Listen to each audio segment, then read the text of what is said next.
بسم اللہ الرحمن الرحیم۔ شروع اللہ کے نام سے جو بڑا مہربان نہایت رحم والا ہے۔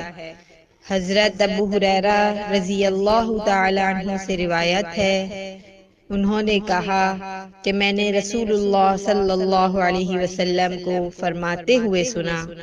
مؤذن کی آواز جہاں تک پہنچتی ہے وہاں تک اس کی مغفرت کر دی جاتی ہے،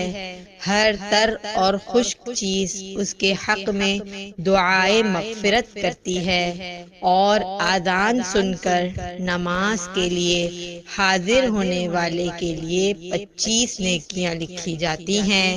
اور اس کی 2 نمازوں کے درمیان کے گناہ معاف کر دیے جاتے ہیں۔ حضرت معاویہ بن ابو سفیان رضی اللہ عنہما سے روایت ہے کہ رسول اللہ صلی اللہ علیہ وسلم نے فرمایا، قیامت کے دن مؤذنوں کی گردنیں سب سے لمبی ہوں گی۔ حضرت عبداللہ بن عباس رضی اللہ عنہما سے روایت ہے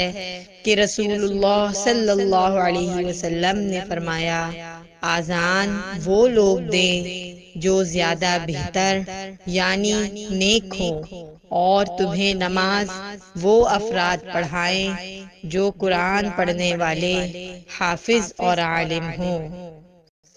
حضرت عبداللہ بن عباس رضی اللہ عنہما سے روایت ہے کہ رسول اللہ صلی اللہ علیہ وسلم نے فرمایا،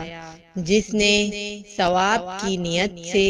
7 سال مسلسل آذان دی،